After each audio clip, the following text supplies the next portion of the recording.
उनकी आस्था, हमने उनके भगवान को तो बुरा कहा नहीं, उनके भगवान के कपड़े उतारे नहीं, हमने उनके भगवान को कभी जो है सबूत मांगा नहीं। उनका भी जुलूस निकलता है, हमने तो नहीं पत्थर मारी।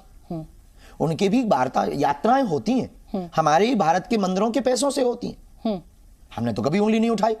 उन्होंने कहा कि मंदिर की जब घंटी बजती है तो हमें संदेश देती है हम धर्म और अंधविश्वास की ओर बढ़ रहे हैं, वहीं जब स्कूल की घंटी बजती है तो ये संदेश देती है कि हम तर्कपूर्ण ज्ञान और वैज्ञानिकता की ओर बढ़ रहे हैं। ये बड़ी अच्छी बात कही आप। मंदिर की घंटी बजना अंधविश्वास नहीं है, बाप को बाप कहना भी अंधविश्वास नहीं है। अगर मंदिर की घंटी बजाना, परमात्मा को प्रणाम करना, अंधविश्वास की ओर बढ़ना है, तो बाप को बाप कहना भी अंधविश्वास है। लेकिन बाबा पे तो ये आरोप लगता है, शास्त्री जी पे ये आरोप लगता है कि आप तो सनातन की बात करते हैं, हिंदू राष्ट्र की बात करते हैं, मंदिर की बात करते हैं, आप तो विद्यालयों से ज्यादा मंदिर की संख्या बढ़ाने की बात करते हैं।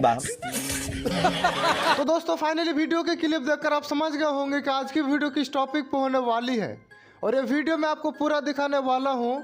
लेकिन उससे पहले मैं आपको यह बता दूं कि आज की इस वीडियो में इस धीरेन्द्र शास्त्री को मुसलमानों से नफरत है, तो उसी से रिलेटेड इस पत्रकार ने भी इस धीरेन्द्र शास्त्री को दबा के एक्सपोज किया है। अगर किस तरह से एक्सपोज किया वो सीन देखने के लिए आपको वीडियो में एंड तक बने रहना है। तो करते हैं वीडियो स्टार्ट। हमारे राम जातिवाद से ऊपर है, हमारे राम संपूर्ण विश्व की एकता पर भरोसा करते हैं, हमारे राम अधर्म के खिलाफ बाण प्रत्यंचा पर चढ़ाने में बिल्कुल भी सकुचाते नहीं है, हमारे राम अधर्म करने वालों को ठिकाने लगाने में बिल्कुल भी नहीं सकुचाते। कहा जा रहा है कि मांसाहारी थे राम। मेरा सवाल यह है कि हर हिंदू की इन्हीं दोगलों को ठिकाने लगाना, इसीलिए हिंदू राष्ट्र चाहिए। हिंदू राष्ट्र की बात आप करते हैं, क्या ये भी राम की पक्षधर है और राम की यात्रा का एक पर्याय है। हिंदू राष्ट्र का मतलब ना तो किसी एक मजहब की एकता, ना किसी एक मजहब के खिलाफ विद्वेष, ना किसी एक मजहब को टारगेट बनाना। वाह क्या एक्टिंग कर रहा है। हमारे हिंदू राष्ट्र की कल्पना में सिर्फ इतना उत्तर है कि आप राम की यात्रा पर पत्थर नहीं फेंकेंगे, आप राम के होने का सबूत नहीं मांगेंगे, आप राम काल्पनिक हैं ये बोलने की आपको जो है किसी ने छूट नहीं दे रखी। क्यों? वो हमारी आस्था का केंद्र है। आप राम के उपासक नहीं है तो आप राम के विरोधी भी बनने के अधिकारी नहीं है। आप उनका सम्मान नहीं कर सकते तो अपमान करने का अधिकार आपको किसने दिया? Who are you? आप होते कौन है? बस हमारा ध्येय सिद्धांत हिंदू राष्ट्र की कल्पना का ही है। तो ये हिंदू राष्ट्र की कल्पना में दूसरे धर्मों के लोगों के लिए क्या जगह होगी Dhirendra Shastri ji? Good question, you are a good question. आपको पालघर के संतों की निर्दयी हत्या करने का अधिकार नहीं होगा। ये हिंदू राष्ट्र की कल्पना है, और ये अगर बुरी कल्पना है और गलत कल्पना है, ये गलत संकल्प है, तो कोई हिंदू साथ ना दे। और सही संकल्प है तो जैसे आज राम मंदिर की यात्रा में सबकी आंखें डबडबाएं, ऐसे हिंदू राष्ट्र के लिए और आगे बढ़े।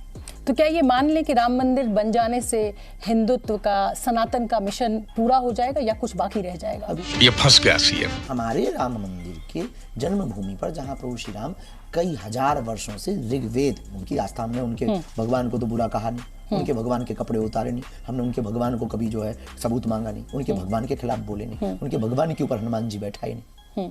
हमने तो आपकी अवहेलना, पर हमने तो उनके पूरे धर्म स्थान को ही हटा दिया और वहां हमारे हटाए थे, हमने वापस लिया। लेकिन क्रिया पे प्रतिक्रिया भी है। वो वैसे ही कह रहे हैं कि बाबरी मस्जिद को भूलेंगे नहीं, लेकिन जब राम मंदिर का फैसला आया तो देश के मुसलमानों ने दिल से स्वागत किया। तो क्या अब उनकी भावनाओं का ख्याल आगे नहीं रखा जाना चाहिए या इस विवाद को बढ़ाते? ये बड़ी अच्छी बात कही आप। लेकिन कुछ लोगों का ये भी कहना है, और ऐसा नहीं है कि ये दूसरे धर्म के लोगों, कुछ अपने हिंदू की सनातन थोपने की बात की जा रही है, सनातन को जबरदस्ती थोपा जा रहा है। क्या आप? मूर्खता वाली बात। सनातन का मतलब तो समझे, सनातन का मतलब जो आदि से है, जिसका कोई अंत नहीं है, और ये थोपने का विषय नहीं है। धार्यते धर्मः, धर्म को धारण किया जाता है, धर्म को सिद्धांतों में उतारा जाता है, धर्म का चित्र नहीं है, चरित्र है। लेकिन जैसे आपके धर्म का सिद्धांत है, मेरा और आपका धर्म एक ही है, हमारा अपने धर्म का सिद्धांत है, दूसरे धर्म के लोगों का उनका अपना सिद्धांत है। शाबाश।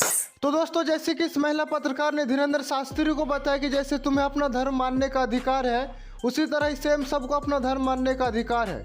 तो इस वीडियो का एंड तक जरूर देखो और अपना राय कमेंट में जरूर बताएं। हम तो उनके सिद्धांत पे कभी उंगली नहीं उठाई। हाँ, हम कभी उंगली उठा रहे हो, सनातनी कभी उंगली नहीं उठाते। उनका भी जुलूस निकलता है, हमने तो नहीं पत्थर मारी।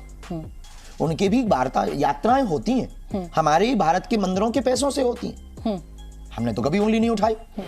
अच्छा, हमने तो कभी सरकार से ये तक नहीं अभी तक हमने बोला कि मंदिरों को सरकार के आधिपत्य से बाहर करो। बेचारे यात्रा करते भी हैं तो यार दे देना चाहिए, कोई गरीब बच्चा है तो हटाओ यार, ये तो ऐसा लग रहा है जैसे हम उपकार कर रहे हैं, उसमें कोई संदेह वाली बात देश तो उनका बिल्कुल, हम तो कर रहे हैं उपकार, कोई उसमें कोई हम तो बिल्कुल खुल के बोलते हैं। किसी को बुरा लगता तो वो उसकी मजबूरी, उसे पेट दर्द की गोली खानी चाहिए। हम बिल्कुल स्पष्ट सिद्धांतिक बात बोल रहे हैं, हमारी उनसा कोई विरोध नहीं है, धर्म विरोधियों के हम खिलाफ नहीं है, और हम अपने हिंदुओं को भी प्रार्थना करेंगे, आप प्रभु श्री राम, हाँ राजनीति का विरोध करो आप, राजनेता का करो, पर राम राज्य का विरोध। लेकिन आरोप तो आपके ऊपर भी लगता है कि कहा जाता है कि आप तो बीजेपी के धर्म को आगे बढ़ा रहे हैं। अरे बाप रे, ये तो धोती खोल रहा है। कुत्तों का काम भौंकना है, गज का काम चलना है, हाथी का काम चलना है। हम अपने सनातन की बात नहीं छोड़ेंगे, हम प्रत्येक हिंदू को जगा कर मानेंगे, हम राम राज्य की स्थापना। वो हिंदू को जगाना क्या है? हिंदू कैसे को जगाना? मतलब क्या हिंदू जो हम अपने अधिकार की बात, मैं हिंदू हूँ, मैं सोई हुई नहीं हूँ, मैं जागी हुई हिंदू हूँ।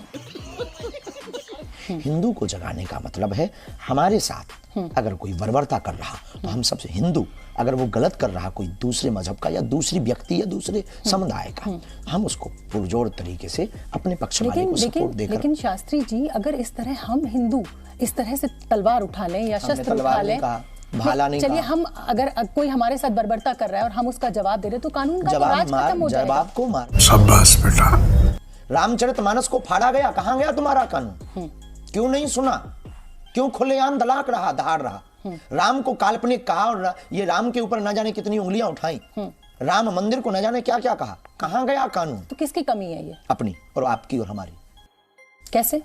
ये तो सरकार का काम है, प्रशासन का काम है। बात तो सही है। हमने कभी ये नहीं कहा कि मंदिरों की संख्या बढ़ाई जाए। हम विद्यालय की बात करते हैं, हम संस्कृत विद्यालय का सर्टिफिकेट लेकर के विद्यालय खोलने की तैयारी कर रहे हैं। झूठ बोलो। हम जो झाड़ फूंक और मंत्र चिकित्सा से ठीक करने वाले बागेश्वर धाम के पीठाधीश्वर होने के नाते कैंसर हॉस्पिटल निर्माण का संकल्प लेते हैं। बार बार झूठ बोलो। सावित्रीबाई फुले को भी आप जानते ही होंगे, उन्होंने कहा कि मंदिर की जब घंटी बजती है तो हमें संदेश देती है हम धर्म और अंधविश्वास की ओर बढ़ रहे हैं, वहीं जब स्कूल की घंटी बजती है तो ये संदेश देती है कि हम तर्कपूर्ण ज्ञान और वैज्ञानिकता की ओर बढ़ रहे हैं। ये बड़ी अच्छी बात कही आप।